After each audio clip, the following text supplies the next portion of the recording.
Assalamualaikum warahmatullahi wabarakatuh. Wilujeng sumbing ka sadaya rekan-rekan, sahabat-sahabat, kawan-kawan, muslimin muslimat.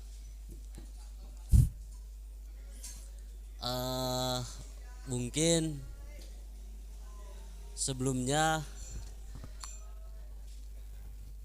saya ucapkan terima kasih kepada penyelenggara dan Direktur Pustaka Institut yang sangat progresif, revolusioner dan masif.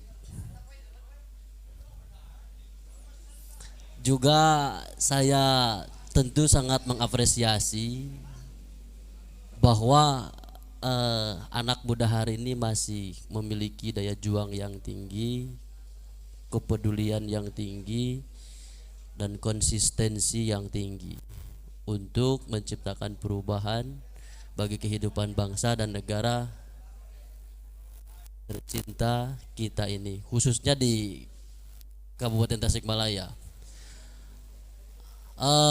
Sebelumnya ini karena memang diskusi santai, mungkin sedikit kita awali dengan mukadimah. Alhamdulillahirabbil alamin wa bihi nasta'in wa ala umri dunya waddin. Wassalatu wassalamu ala asrofil anbiya wal mursalin wa ala alihi wa sahbihi ajmain. Rabbi shrahli sadri wa yassirli amri wahlul 'uqdatan min lisani yafqahu qawli. Amma ba'du. Pertama-tama marilah kita sebagai manusia yang berkewajiban untuk memanjatkan puji serta syukur kehadirat Ilahi Robbi, juga salawat serta salam kita curah limpahkan kepada sang revolusioner alam yang telah membawa kita dari zaman jahiliyah sampai zaman ilmiah. Tak lupa juga kepada para keluarganya, para sahabatnya, para tabi'nya, dan semoga kita diakui sebagai umatnya sampai yaumil akhir wal qiyam. Amin. Ini mungkin berawal dari kegelisahan atau mungkin juga bisa dirasakan dari hasil kontemplasi atau renungan-renungan yang dilakukan oleh kelompok-kelompok anak muda, dari mulai segmentasi mahasiswa, pemuda, atau bahkan mungkin ada pelajar yang suka diafirmasi atau dikoordinir sama Kang Ijul sebagai direktur perusahaan James Coffee. Terima kasih, saya sangat apresiasi bahwa tidak cuma hanya kekayaan alam yang mesti dikapitalisasi, tapi ilmu pengetahuan pun juga kita kapitalisasi, karena mengkapitalisasi ilmu pengetahuan lebih bermanfaat daripada mengkapitalisasi materi.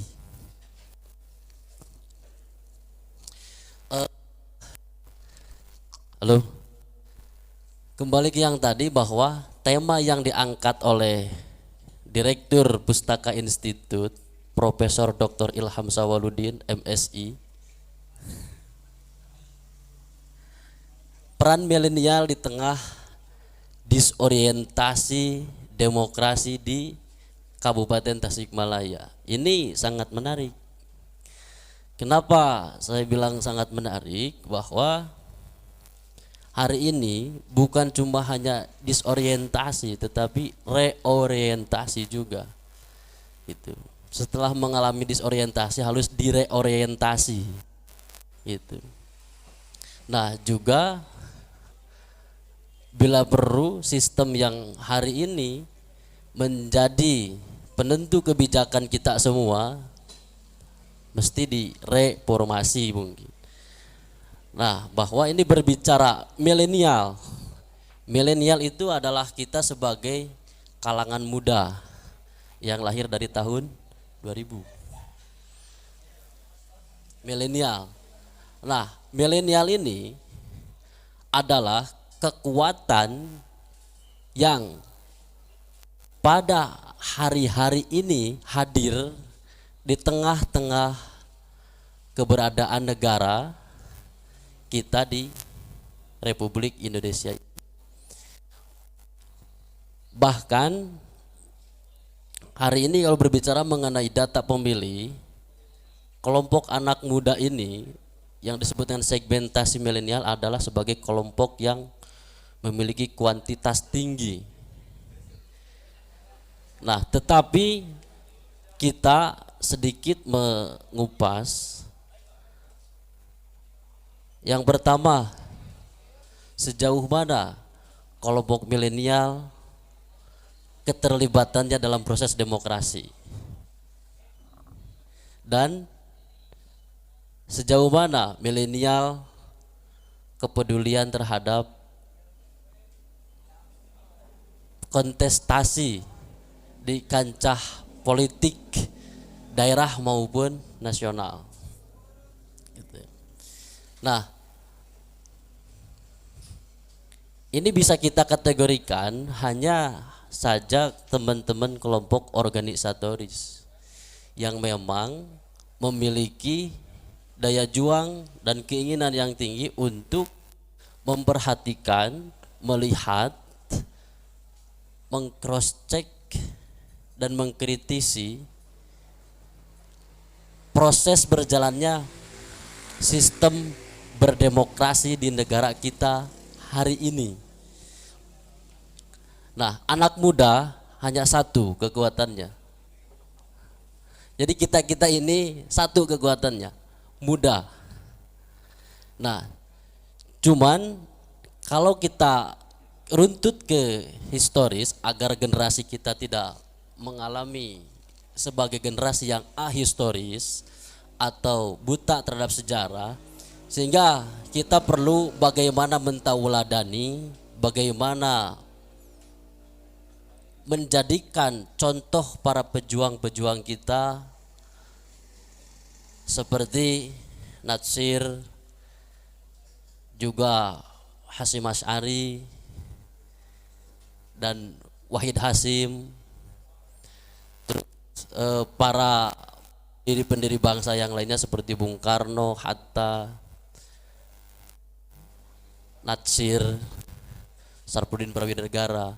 Mereka tidak menjadikan perbedaan prinsip dan juga tidak menjadikan perbedaan persepsi atau pandangan sebagai alat untuk memisahkan atau memagari hubungan berdiplomasi demi kepentingan bangsa dan negara. Mereka-mereka ini yang memiliki pendapat yang sangat berbeda dan ideologi yang berbeda antara, taruhlah, santrinya Pak Cokro.